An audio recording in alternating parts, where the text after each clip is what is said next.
They called him useless the day he retired, not to his face at first, but loud enough for him to hear. Walter Hayes had spent most of his life being the kind of man the world doesn't celebrate, but depends on. He showed up early, stayed late, fixed what was broken, and took pride in doing things the right way. He wasn't loud about it. He didn't need applause. A steady paycheck and a quiet sense of duty were enough. And then retirement came. There was a small ceremony, a plaque, a handshake, a few jokes. Somebody said, "Enjoy the good life, Walter," and everyone clapped like it was a happy ending. Walter smiled, because that's what you do. But the next morning, he woke up at 5:30 a.m. out of habit. The house was still. No work boots to lace up in a hurry. No lunch to pack. No keys to grab. No reason to rush. He sat on the edge of the bed and listened to the silence. It didn't feel like freedom. It felt like the world had quietly closed a door and forgotten he was still inside. For a week, Walter tried to enjoy retirement the way people talk about it.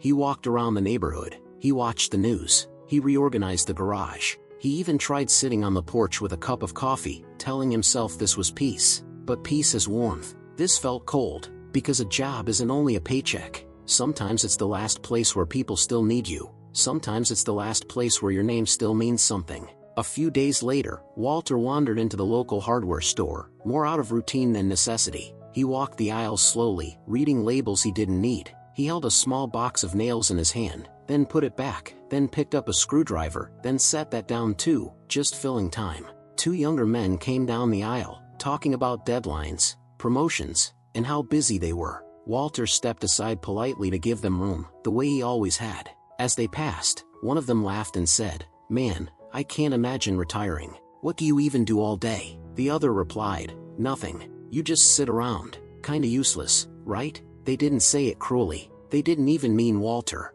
They weren't looking at him. They were just talking, careless, like people are when they assume nobody's listening. But Walter heard it. Useless. The word didn't bounce off him.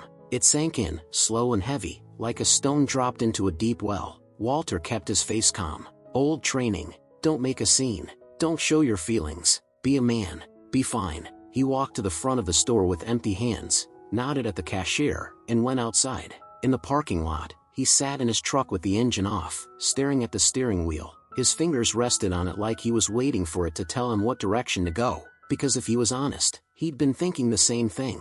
If nobody needs you anymore, what are you? That Saturday afternoon, the cold had a bite to it. Not snowing, but sharp enough that your breath showed. Walter drove to the grocery store to pick up a few things. Nothing special, just basics. Something to do. Inside, the store was busy. Carts rolled. Scanners beeped. People moved like time was chasing them. A young mother hurried past with two kids. A teenager stared at his phone without looking up. A couple whispered argued near the bread aisle. Walter grabbed what he needed and headed toward self-checkout. That's when he heard it. A voice, thin, shaky, embarrassed. "I'm sorry.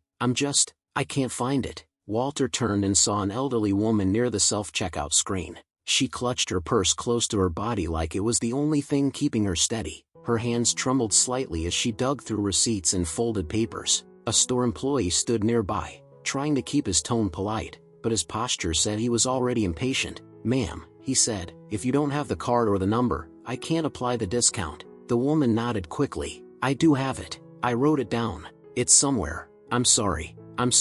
Behind her, the line grew longer. Someone sighed loudly. Someone muttered, "Come on." A man behind her said, "This is why they shouldn't make these things so complicated." The woman's face turned red, not from anger, but from humiliation. She wasn't just losing a discount. She was losing her dignity, inch by inch, in front of strangers who acted like she was a problem to solve. Walter watched her hands shake as she searched, and something in him tightened. Not anger, recognition. Because Walter knew what it felt like to stand in the world and realize people had decided you were in the way. He walked over slowly, so he wouldn't startle her. He glanced at the screen. The discount wasn't huge, a few dollars, but the way she searched, like the number was life or death, told Walter it mattered. Maybe not just for money, maybe because she needed to feel capable, maybe because she needed to feel like she still knew how to handle her own life. The employee said again, "Ma'am, I'm sorry. We can't hold up the line." Walter raised his hand gently, not rude, not dramatic,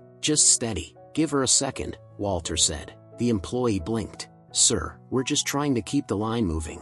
Walter nodded once. "I understand, but she's trying." Then Walter turned to the woman and lowered his voice so it wasn't a public announcement. "Take your time," he said. "No one's going to rush you while I'm standing here." The woman looked up at him, and her eyes filled with tears so fast it startled her, like she'd been holding them back all day, and that one sentence gave her permission to stop fighting. "Thank you," she whispered. Walter didn't ask her personal questions. He didn't make her explain. He didn't treat her like a project. He simply stood there, between her and the impatience of the world, like a quiet wall of protection. She kept searching, but her hands shook more now. The pressure had gotten into her chest. The line, the looks, the humiliation, it was all too much. Walter glanced down at her groceries. Basic items. Soup, bread, oatmeal, a small pack of chicken.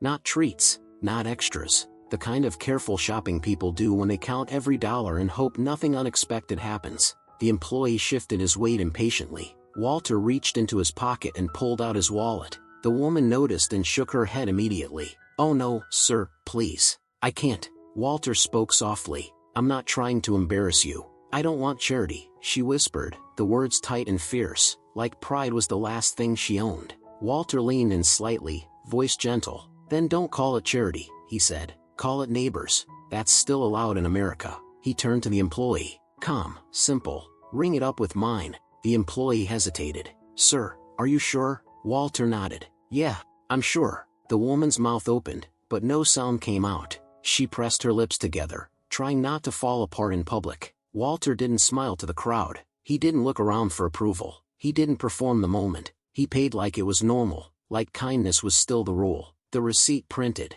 The woman wiped her cheeks quickly, embarrassed by the tears. "I'll pay you back," she said, urgent, like she needed to restore balance to the world. Walter shook his head gently. "You don't have to pay me back, but you can pay it forward, when you get the chance." She nodded, a small, trembling nod.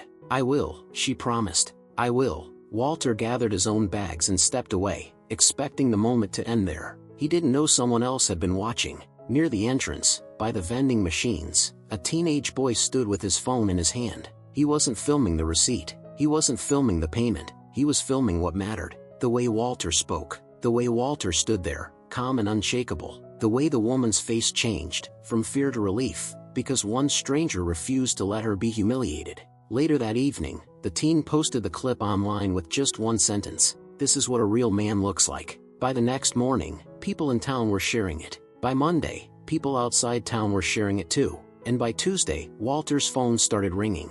His neighbor knocked on his door holding her phone like it was evidence. "Walter," she said, smiling, "is this you?" Walter squinted at the screen, and there he was, standing in a grocery store in his plain jacket, acting like a decent human being. Walter's throat tightened. He didn't know what to say, because he wasn't trying to be seen. He was just trying to do what he wished someone would do if it were his mother standing there. Later that day, Walter went to the diner he'd been going to for years. He slid into his usual booth, the one by the window. He opened the menu out of habit, even though he already knew what he wanted. The waitress came over slower than usual, smiling. She placed a coffee cup in front of him. "Your coffee's on the house today," she said. Walter frowned. "Now hold on." She shook her head.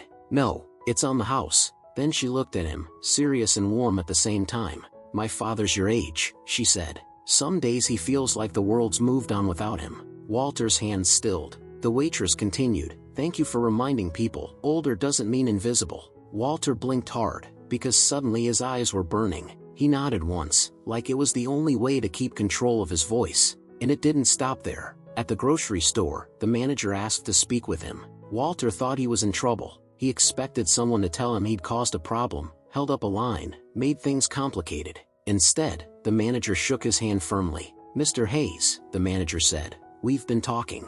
Walter waited. The manager continued, "We want to start something, some kind of community program. A volunteer hour, a help a neighbor table, a place where people can ask for help without feeling ashamed." He paused, then said, "We'd like you to be part of it, if you want." Walter stared. He hadn't been invited to be part of anything in months, and now someone was asking him to help build something, not because of his old job title, because of his character. Walter felt something open in his chest, something he hadn't felt since retirement. Not pride, purpose. The world hadn't moved on without him.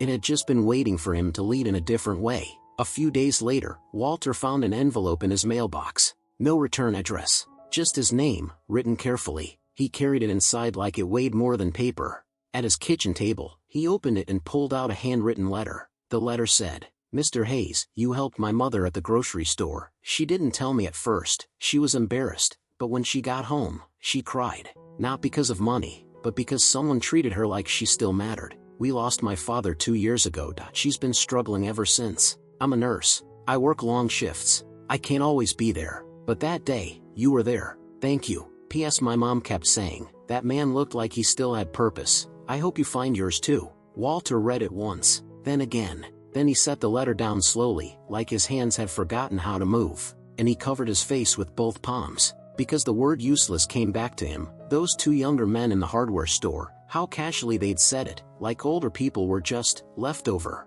But this letter proved something they didn't understand. Sometimes your greatest work begins after retirement. Not work for a paycheck. Work that restores dignity. Work that makes people feel safe. Work that reminds the world what humanity is supposed to look like. Here's the life lesson. Retirement does not mean your value has expired. Your job might end, your title might disappear, but your impact can start at any age. Because dignity is not something people earn by being useful. Dignity is something every human being deserves, every day, everywhere. If you're watching this and you're over 60, please hear this clearly. You are not useless, you are not finished, you are not invisible. And if you're younger, remember this. One day, you'll want the world to be patient with you too. So be the person who protects someone else's dignity, especially in public. Because you never know who is holding back tears, just trying to get through a normal day. If this story touched your heart, share it with someone who needs hope today. And tell me in the comments, what's the kindest thing a stranger ever did for you?